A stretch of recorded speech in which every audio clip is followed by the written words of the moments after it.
Lions just recovered a fumble. Bits of wisdom. It's Harry Houdini, I'm pretty sure. That's when it kind of becomes Home Improvement After Dark. I guess that leaves us at the question of the week. Very good. I don't know if you noticed, Jordan, but a really cool aerial shot of the table. Reasonably funny. User review.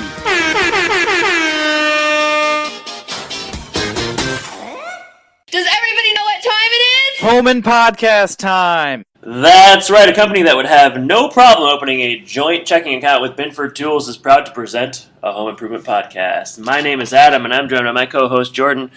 Sup, Piston Head? Crankshaft, how's it going?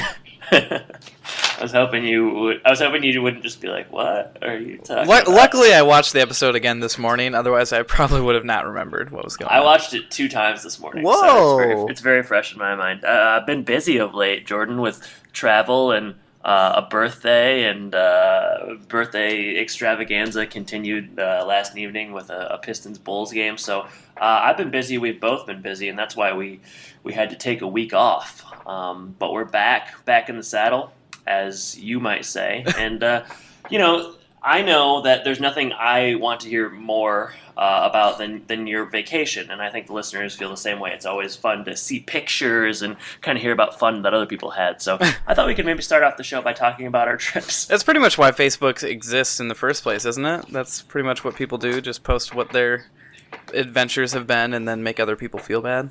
I'll have to take your word for it. That's right. You're off the interwebs in that way at this point, but off the grid. Yeah, I was in Costa Rica for 4 days visiting some family there. My wife's sister lives there, so my wife.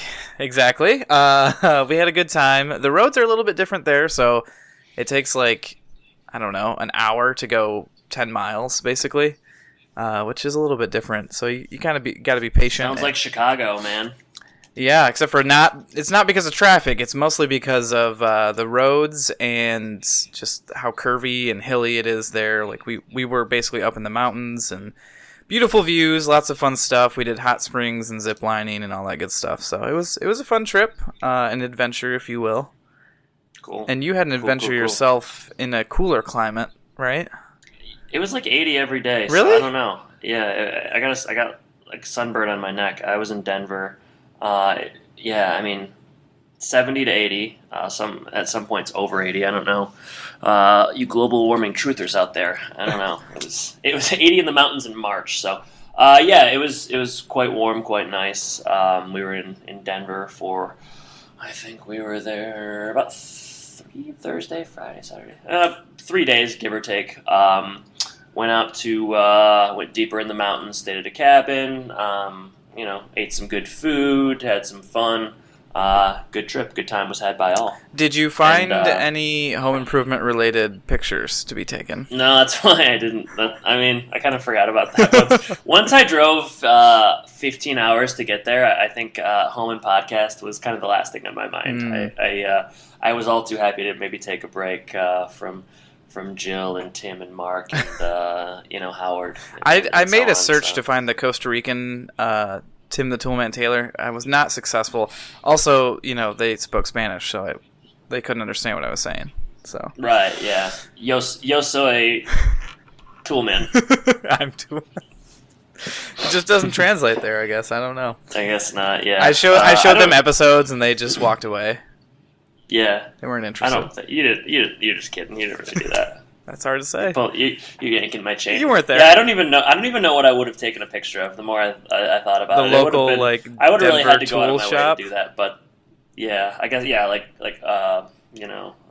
tool shop. Sounds like it was too hot to wear flannel in Denver. So it really was so warm. Yeah, I know people. I don't know if people think I'm lying. I don't know. But look it up. Look it up, you truthers. Weather.com, baby. Weather.com. It's documented. But it was good to be back. And then had a birthday and still partially on spring break. So gonna relax a little bit until the semester picks up. So sounds like it's gonna be a loose episode then. If you're not really still on spring break. You're maybe not focused yet, so it'll be an interesting Howard's End. Yeah, I'm wearing sunglasses, a Hawaiian shirt, and I've already had 3 Bud Lights this morning, so I'm on full spring break mode. You're in Margaritaville. Yeah, hey, searching for my last shaker of salt, if you know what I mean.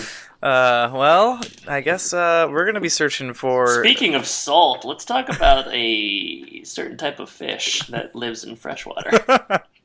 Not one of our better segues, but this is going to be episode 38, Howard's End. This was written by Stacey Herr, and this is her only episode that she wrote, but she notably wrote quite a few episodes for Full House. So this had a very Full House feel to it. Did it? The hijinks. Yeah, there was some, I don't know. definitely some hijinks. Aired January 13th, 1993. The most important thing about this episode is the plot synopsis, because Tony DePola is back. We were worried. Yeah, we were. It was a ransom situation, and we had to take the Patreon money that we've been given, and we had to give it to his or her captors. And Tony's been released, and he or she, probably she, is back to writing plot synopses. Yeah, and for us, so. You can tell that Tony was a little bit rested up, because Tony wrote quite a long one here, and I'll go ahead and dive into that. So yeah, good luck. I'll need it. So at home, Jennifer is going away for a while and leaves her goldfish. Originally, Tony wrote his, so I don't know if she's not aware that Jennifer's a girl or not. But hey, man, you gotta be nicer to Tony, or else he or she will not do this anymore. So. All right, so tread lightly. Jennifer leaves her goldfish Howard in Brad's care. The episode title might be a clue as to how that ends up. So spoiler alert, come on.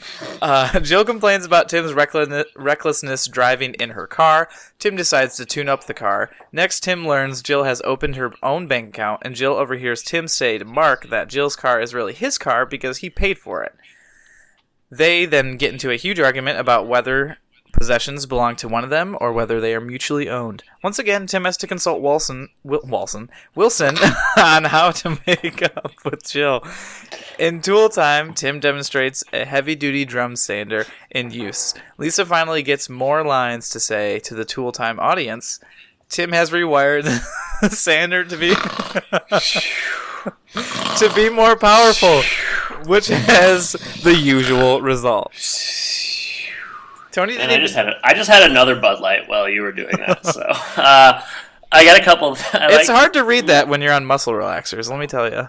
Walson, yeah, and you're not having muscle pain. You just like the way it makes you feel. I just like to be dizzy. It's fun. Walson, probably the biggest takeaway is that Lisa finally got more lines. You know, we'd been clamoring for Lisa to get just a little bit more responsibility on the show, and here it was. So that was great. Well, worth the wait, So much waiting.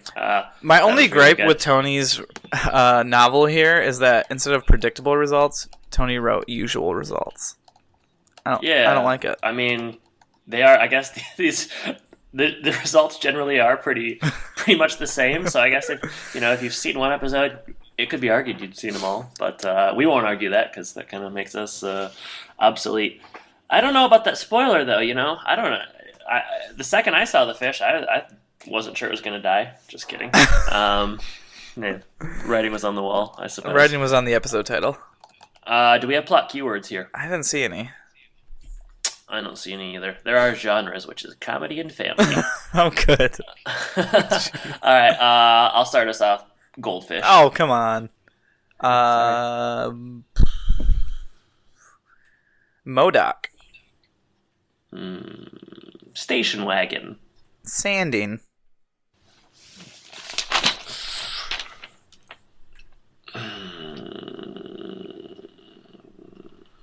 Harder than you might think. Bunny passing kidney stones. I almost just said that. Last one, words. I guess, then would be ball bearing. Yeah, ball bearing. That is good. All right. Is it? So Howard's End is. Are you familiar with the film it's based off of, or the title of the title of this episode is based off of the title of the film? Are you familiar with the film? No, I'm not.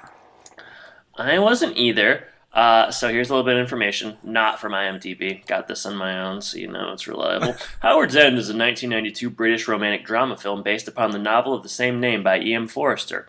It's a story of class relations in the turn of the 20th century England. So there you go. And it stars Anthony Hopkins, Vanessa Redgrave, Helena Bonham Carter, Emma Thompson, and so on and so forth. Whoa. So there's a lot of commonalities between what happens in the film, I would presume, and the death of the fish in this. It's sort of a metaphor for turn of the century England, I suspect. Yeah, we're going to really dive into that sort of specifically in this episode. I'm going to let you do most of the diving because I feel like you probably you just have more to say on it, and I'll let you kind of prove it to me because I already kind of get it. That's true. That's true. So, but we'll do that later. So let's just start with the opening scene to begin with. What do you say? I think the beginning is usually a good place to start. Yeah, I agree. So Tim and Jill come home from the grocery store. They are arguing, which we will see a lot of this episode. They're arguing about Tim's driving in her station wagon. And it appears that Mark came along to the grocery store. Tim apparently turns driving always into a competition. He was racing in the parking lot and went a little bit too fast over some speed bumps and maybe did some damage to the vehicle. And she says that it's her station wagon. And this is when he says that he thinks of everything as joint owned. It's ours. Which I think is a lie, because we've seen earlier that he doesn't want her near her tools. He doesn't want her in the garage even. So I'm not sure that I believe him when he says it, but he says it, and that's going to be pretty much the source of conflict for the whole episode. When did they get the station wagon? It's very nice and shiny and new. Yeah, I mean, I don't know that it's ever been mentioned before. I suppose they would need more than just the hot rod car. I thought when I first saw it in the background that it was the hot rod, and I was like, what the heck? You mean to tell me that they finished the hot rod and they didn't even make a big deal of it? I watched this freaking hot rod be developed from the most minute parts and put together, and they just all of a sudden it's together. So I was glad that wasn't the case, because I don't want to be cheated on my hot rod reveal. But I like this car. I think station wagons are kind of cool looking. It looks nice, actually. It looks like it's souped up a little bit, and I think Tim has done some work on it. And you mentioned the hot rod. That is actually at Dave's shop right now, which I wouldn't put anything in the hands of Dave at this point. Yeah, I mean, he's probably working on another hot rod at the same time. I guess that they had ended things on, I thought, kind of poor terms a few episodes back, but hot rods they kind of help men come back together. Mm-hmm. Absolutely. So next scene. The doorbell rings. And who do you think's at the door? None other than Jennifer Zdarsky. The big JS. And Jill yells for Brad to come down the stairs, and everybody laughs. I don't really know what was funny about that, but she's like, yeah. I'm not gonna yell in the microphone, but she yelled, and the audience was like, ha ha ha ha. Hilarious. Oh man, moms, they're just like us. Jennifer Zdarsky is there, and she's got her goldfish, Howard. And based off the title, I think we know what's going to happen. Have you ever had any fishies? Yeah, I was going to ask you this actually too. Have I ever had? My mom maintained a fish tank growing up. I feel like in the late 90s, early 2000s, there was a fish tank boom. Would you agree with that? Sure. Don't you think growing up, almost everybody had a fish tank? I did not have a fish tank per se. Your parents are very old-fashioned, so that doesn't surprise me, but I feel like... What do you mean by that? I mean, I think that, your parents, they don't fall for the trends, right? I think that your house growing up has looked the same for a very long time, so your parents weren't going to be like, oh, everybody else has fish tanks, let us get one. Breaking news here, my dad ended up getting a fish tank. Okay, well, you should have led with that. Well, I'm going to tell you, basically, at some point in high school, me and, 3 other people got, I don't know, we got the idea that it'd be really cool to own, 4 individual fishes and have their own small little tanks. So we went and bought them. And then as teenagers do, we got bored very quickly with fish because they don't really do anything. Yeah. And then my dad ended up liking them for some reason and wanting a fish tank. So he got a fish tank, which never really got the care that it needed. That sounds about right. Yeah. So yeah, I don't know. I suppose my mom can blame us for that whole thing because we turned my dad onto it. I mean, I'm going to go ahead and just tell you that they were very popular. And my mom had a really nice one. I liked looking at it. I know the upkeep is for a big one is pretty extensive. You got to get the LG eaters and they're kind of ugly, and you got to clean it a lot. But they look good. I never had one of my own. I do remember in 5th grade, about the time of Box City, thereabouts, to connect episodes. 5th grade was a very big year for me. It was. We had, I think every student had their own fish they were like in charge of taking care of, and mine was named Hong Kong Fooey. And I do remember that he passed away pretty early on. I don't think it was my fault, but you know. You probably put him too close to a lamp or something. I don't know. I think you give kids a fish in 5th grade and have them keep it alive, you're kind of asking for trouble. Those poor fish. Yeah, I think they probably eventually all died, I guess. I don't know. But, the fish tank craze has ended, though. You know, just not the thing anymore. You got to go to, like, a doctor's office, I guess, to see one. I don't know. I always think of the McLaren After Hours Clinic in Davison, the big fish tank in there. I just think about that place in general, you know. Yeah, fond memories. Yeah, really great. Yeah, going there every Wednesday for my allergy shots. It really was a fun way to spend my Wednesdays after school. Anyways, Brad he has to babysit the fish, and I think that Jennifer should know better, right? I mean, why is she asking?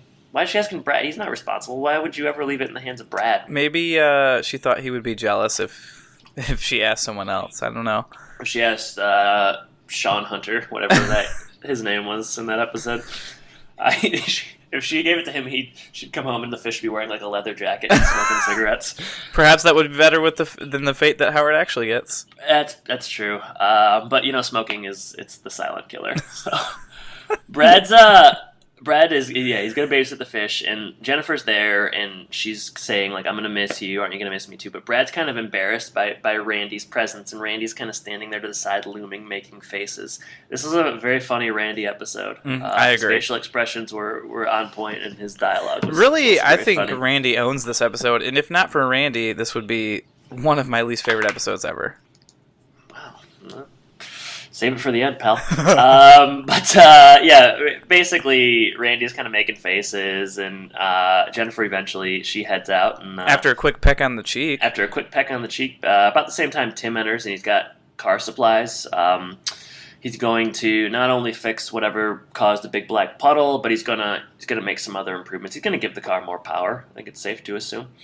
Around the same time, Tim picks up the mail. Kind of works his way through it, and he sees a piece of mail for Jill, and Jill kind of takes it, and Tim wonders what's going on, and come to find out, Jill's opened her own checking account. You know, she's got her own job, she's got her own money, she wants to have her own account. That backstabbing, two-timing, fiduciary wanting Jill Taylor. Seriously. But, you know, they kind of dance around it. Tim wonders why she wants it, and basically, Jill kind of sells it to Tim by saying she's going to use it to buy him birthday gifts. And that is more or less how the scene ends. Yeah, he seems okay with it. He's very upset because she, like you said, she's opening her own account, putting the money in there because it's her money. And he says, you know, isn't that our money? So I don't know. I don't know. I don't understand why she's doing this, I guess. Yeah, it is strange, kind of. I mean, he ends up being more of a jerk in the episode than she does, but I feel like he starts on the right grounds.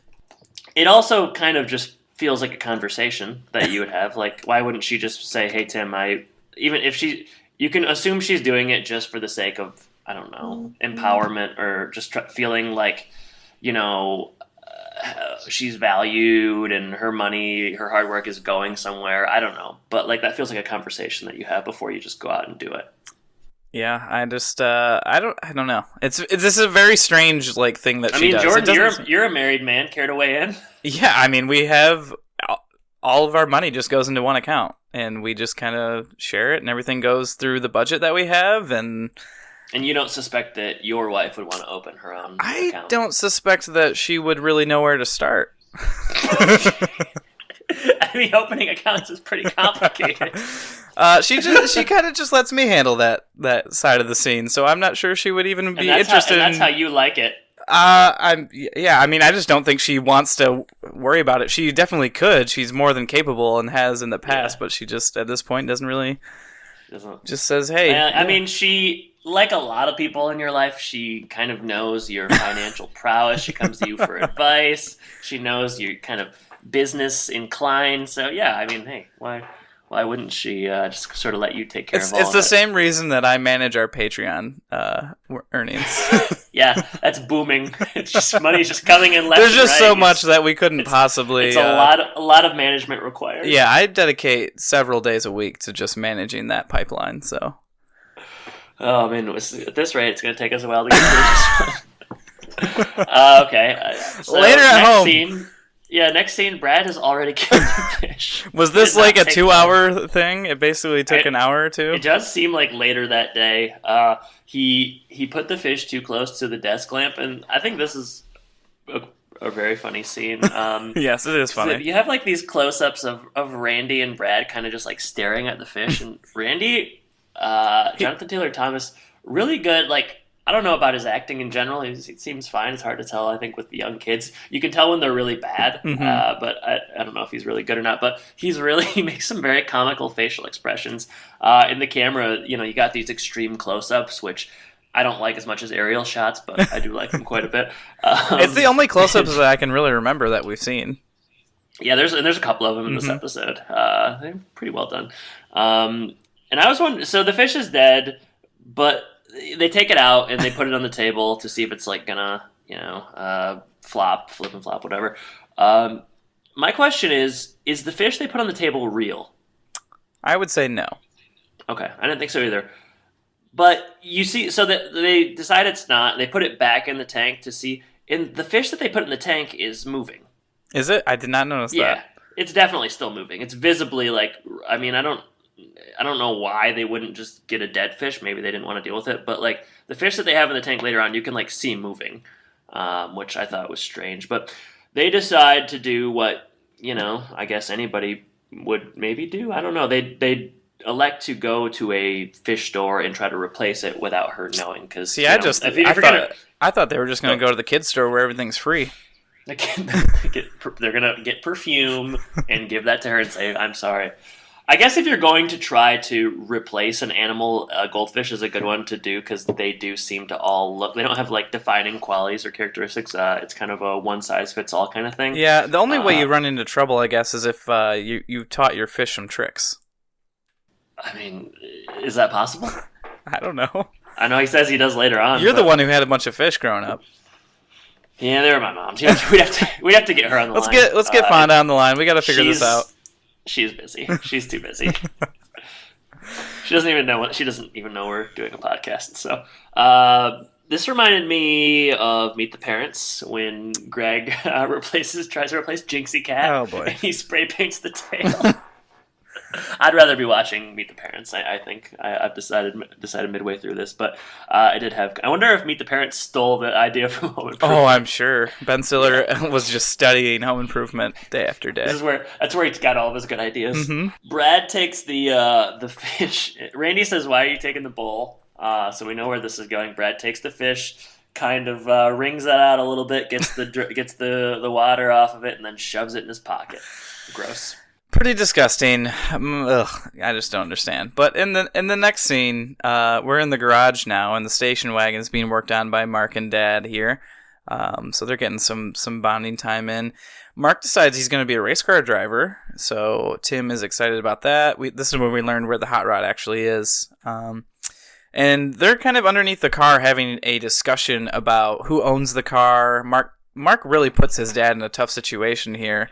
But Tim... Since when does Mark take any interest in things like this? Usually Mark can't even form a full sentence, and now he's like sort of like pitting his mom against his dad. He's playing his parents like fiddles here. And Jill actually walks in and is doing the laundry, so she hears the whole conversation. And Tim at this point says that the car is technically his, and this sets her off. Mark knows when to leave the garage. He kind of scoots his way out of there before he even needs to be told. And he says, "Oh, man. I know, Mom." So he gets out of there. Did you notice that in the background they still have that laundry system set up? So I guess that's working okay.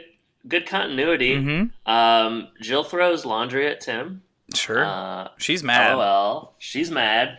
Tim does what Tim does best, or he just puts his foot in his mouth and having it go away right away. He kind of continues to put his foot or both of his feet in his mouth, and that's kind of how the scene ends. Yeah, they're both kind of in the wrong here to me at the end of this scene. Like, Tim's obviously an idiot for what he said. I still don't understand why Jill needs her own checking account. Or it's a lot of arguing in this one, and yeah, neither side is particularly right.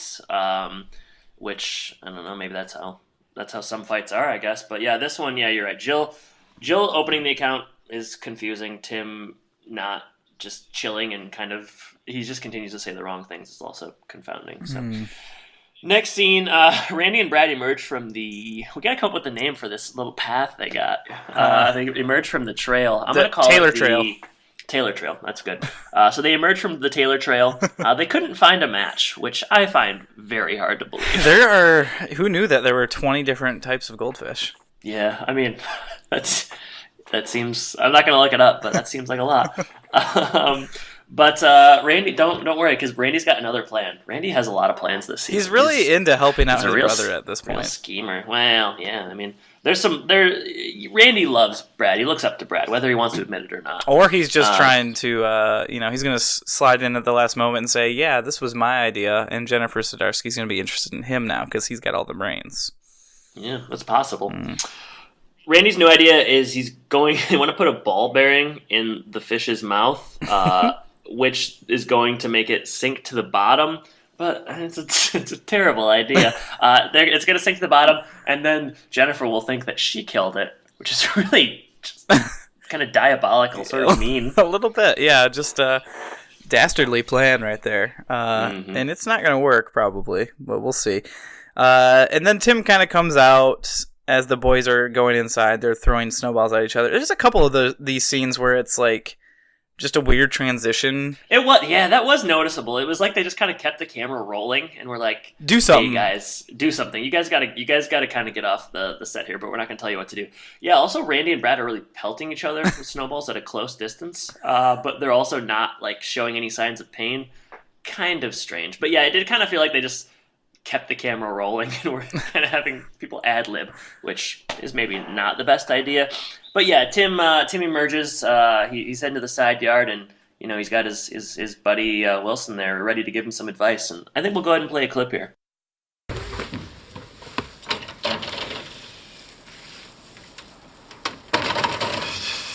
You over there, Wilson? Down here, good neighbor.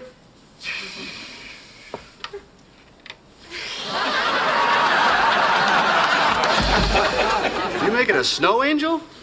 Well, I guess I am, neighbor, but actually I'm preparing for my annual snowshoe expedition through the Upper Peninsula, and I'm just making sure that my long johns stay toasty and dry. Whoa, Tim, I think I found a spot that is not quite waterproof. Oh. Can I ask you a question? Hop on my sled, neighbor. Jill and I got in this bad argument. She says that I think I own everything in the house. Well, do you think that, Tim? No, we own everything together, 50-50. Tim? I guess I, to be honest, I do kind of feel like I own everything. Well, Tim, you wouldn't have that problem if you were a Modoc. A who, Doc? Tim, I'm talking about the Modoc Indian tribe and their native tongue. They have no word for yours or mine, only one word for ours. Each man's material possession belongs to the whole tribe. Ooh, must be difficult when it comes to underwear. You see, Tim, in the 20th century, our culture tends to measure a man's worth by his possessions. And I got some cool stuff, too. That gives you a feeling of power, doesn't it? Oh, you bet, I got that. And control over your life. Oh, control. And control over your mate. I do. You're saying that I want to own everything so I can control Jill? Well, Tim, if you own everything, you have all the power.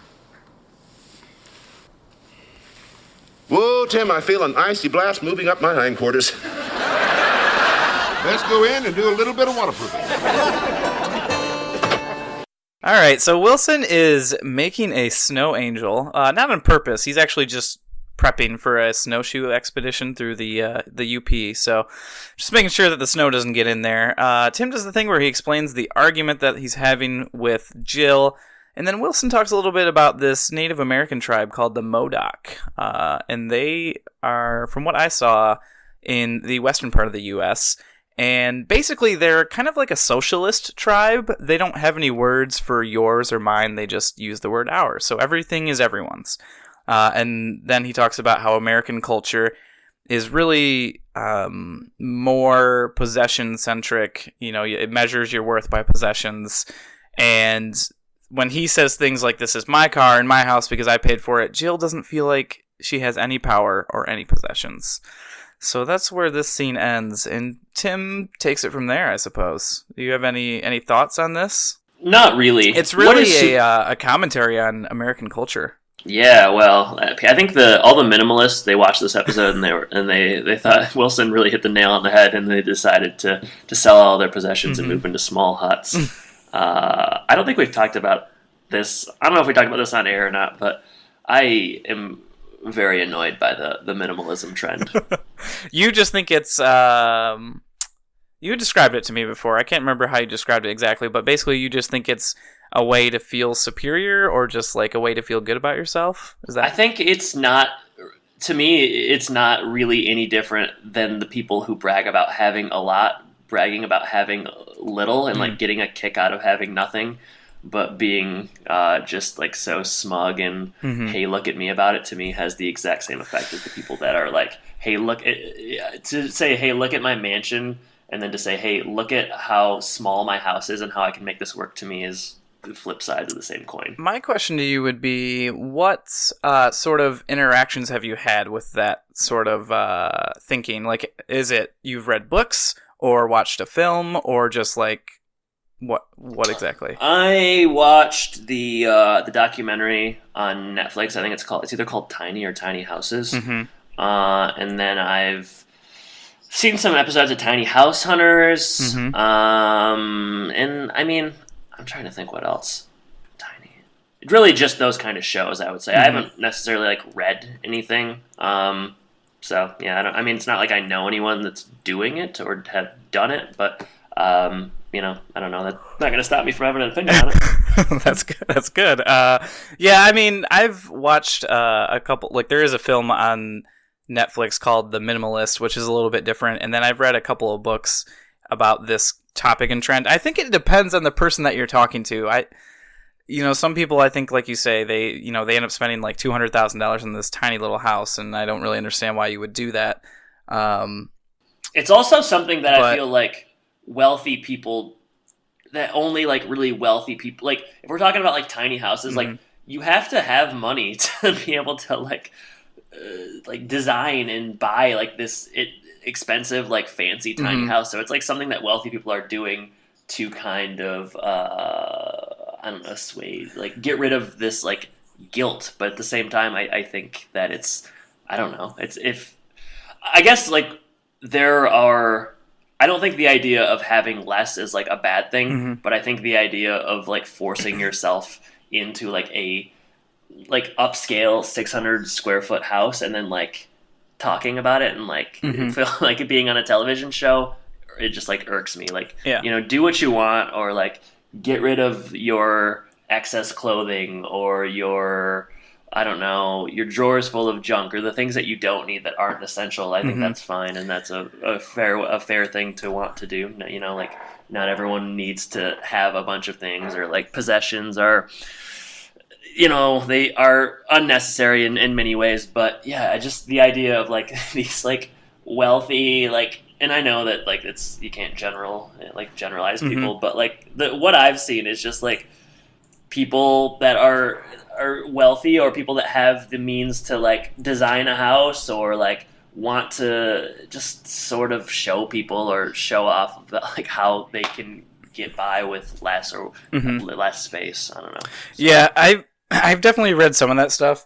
The book that I read that I really actually liked about this is actually by a guy called Joshua Becker. It's called The More of Less. And his approach wasn't necessarily like, just get rid of stuff. It was mostly like just one of those ways to cut through all of the advertisements and stuff about thinking you need this and this and this, and really focusing on the things that actually bring value to you. And it wasn't one of those things where like he moved into this tiny house. He just moved into a house that they actually used more stuff, and it was actually better for their means. So I think it depends on what stuff you're reading, because some of it does come off exactly how you say it does, but then there's other good things behind it about, actually thinking about the way you consume things. And those are the ones that I've read. So if you're interested in it, that's a good book to read. If any of our audience are listening, are interested in it. So I hope our audience is listening. Yeah. Otherwise, I'm not sure why they're playing the episode. All right. Well, that was a hilarious aside. So it doesn't always have to be funny.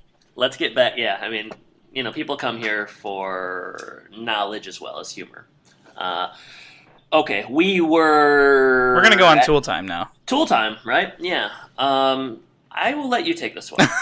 How nice of you. Which means I don't have much for notes on this part. So they're gonna do some heavy duty sanding, and we get an appearance by Lisa here. I don't think we've seen her for like 10 episodes, maybe. I can't even remember the last time we saw her. The last time I remember seeing her actually was at the end of season 1 when they did all the Ratchet Rhapsody stuff. Yeah, that was memorable. Yeah, super memorable.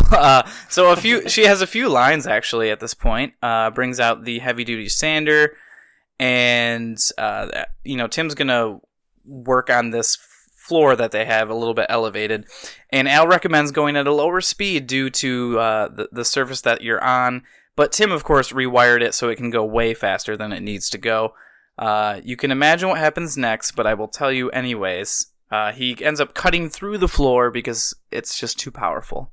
But he tries to play this off. We haven't seen him try to play things off in a while when he screws up, but he did this to prove a point, and that point is too much power is too much of a good thing. And then Tim goes on a monologue about putting too much value on your possessions and sharing money, all that kind of stuff that him and Wilson were talking about. And then there's a part where Tim talks about how he makes a lot more money than Al, and he gets full medical coverage, and Al doesn't. And Al's a little irked by this. Yeah, Al and I are the same, with the exception of that I make more money and have full medical, and Al should be upset. I know that's not fair. This scene was not very well done. Not my favorite. They know at the end that that this was a rental. It's a sander, right? Yeah, it's a heavy duty electric sander.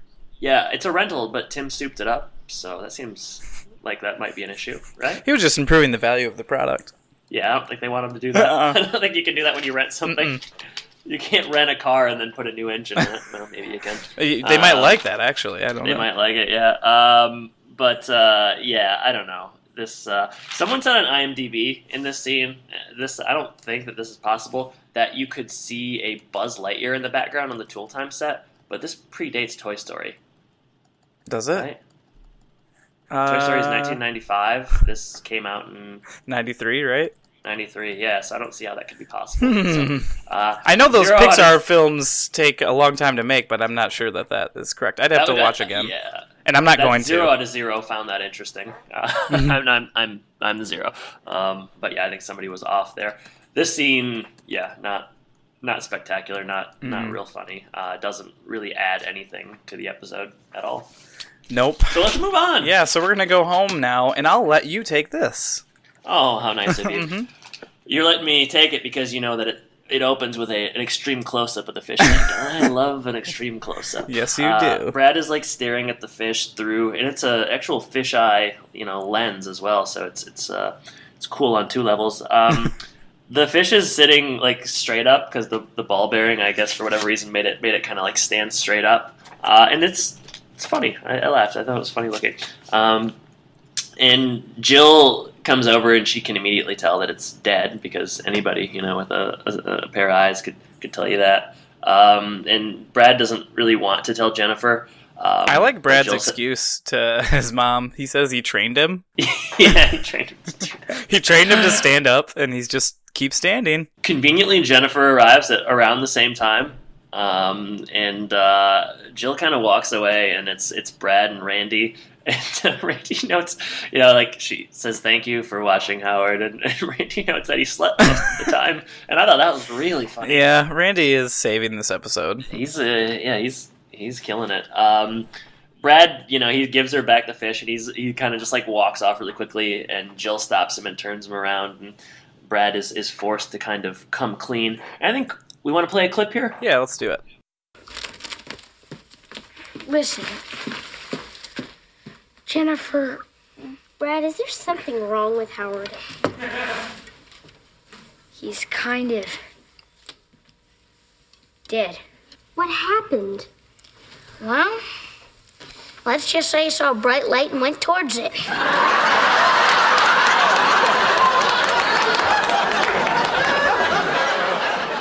Jennifer? Jennifer?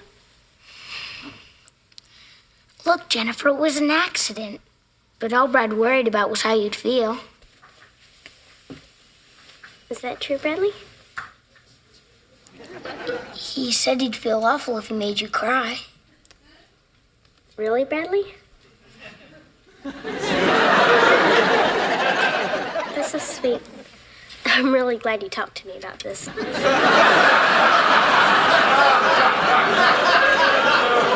Hey, Jennifer, maybe we can find another fish just like Howard.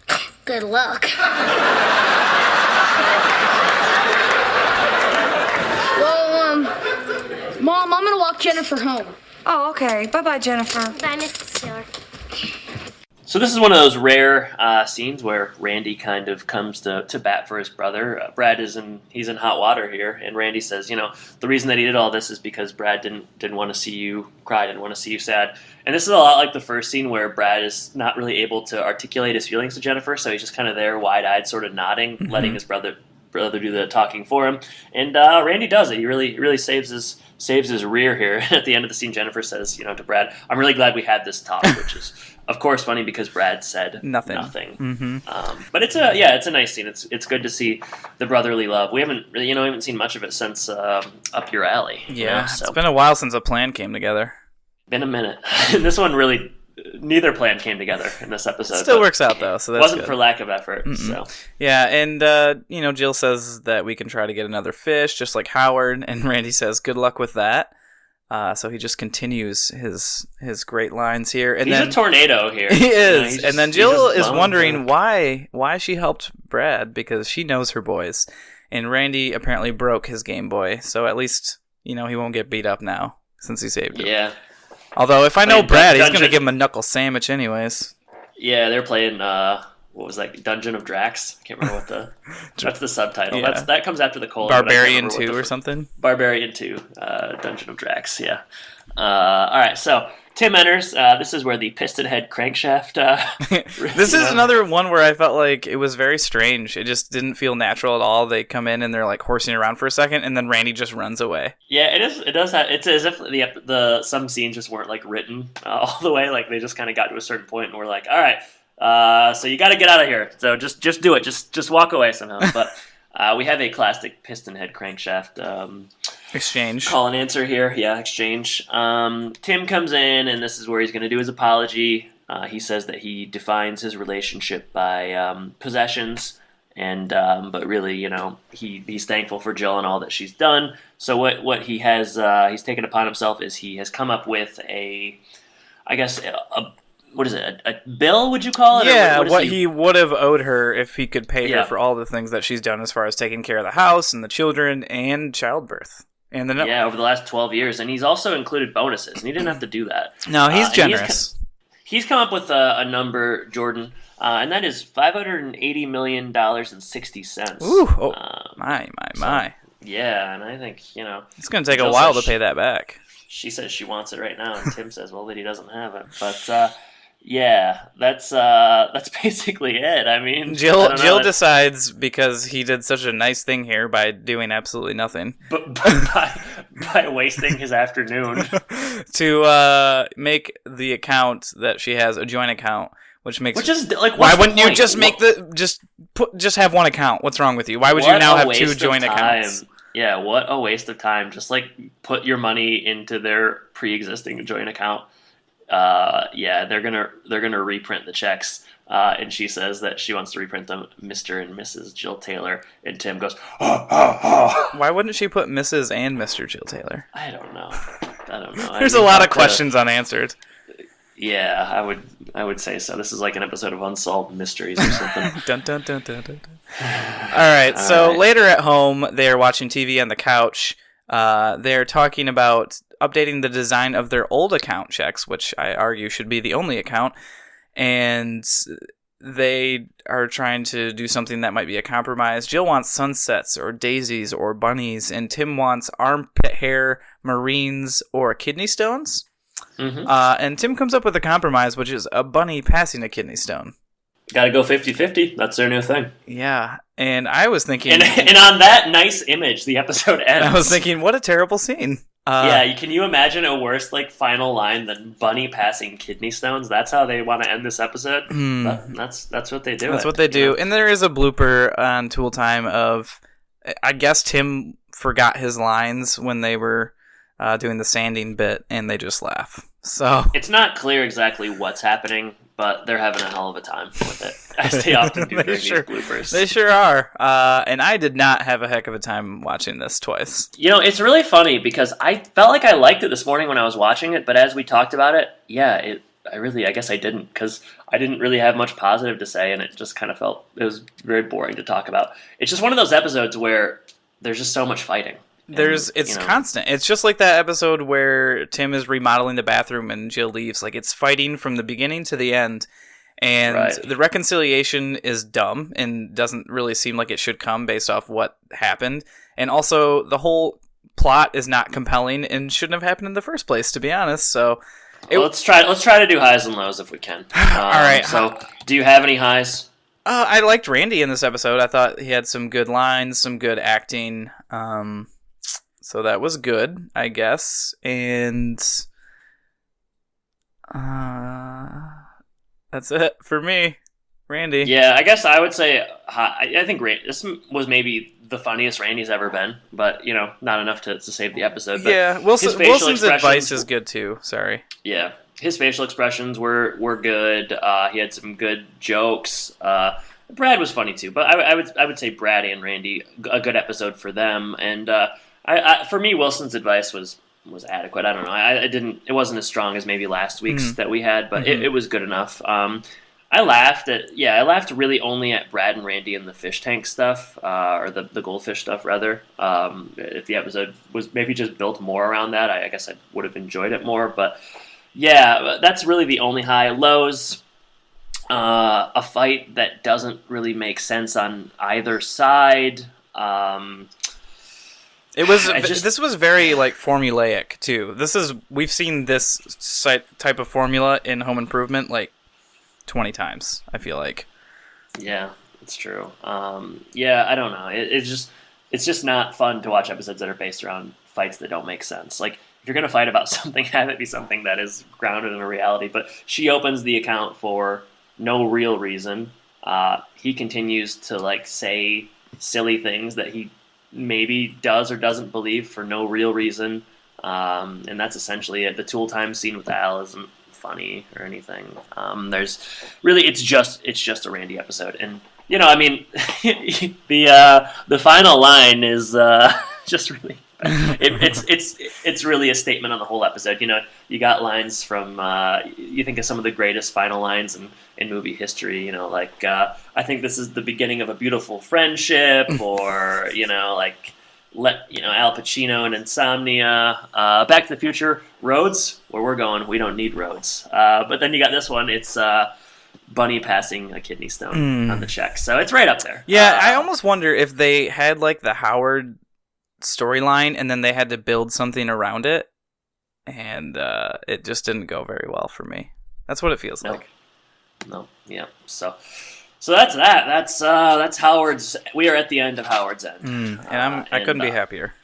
and we feel fine, right? We do feel fine. Yeah, that's where it's at. So, Jordan, let's talk a little social media. Social media, please reach out to us at Twitter. We're at Home and Podcast, Facebook.com/Home and Podcast. Our website is thehomeandpodcast.com. We would love any donations. You can donate as little as $1 a month. That's only like $12 a year. That's pretty crazy. For just the price of a cup of coffee. Way less than a cup of coffee. And you can do that at patreon.com/Home and Podcast. So, and if you haven't yet, if you're listening and you're thinking, I don't really want to donate money to these people, but I do want to give back, you can go onto iTunes and give us a nice rating. We'd love that too. Yeah. Ratings or cash, either one. Mm-hmm. But you got one or the other. Come on. No, I'm just kidding. Twitter action this week. Jordan, a couple polls. First one, how many belts do you own? 0% said 4. 4, man about town.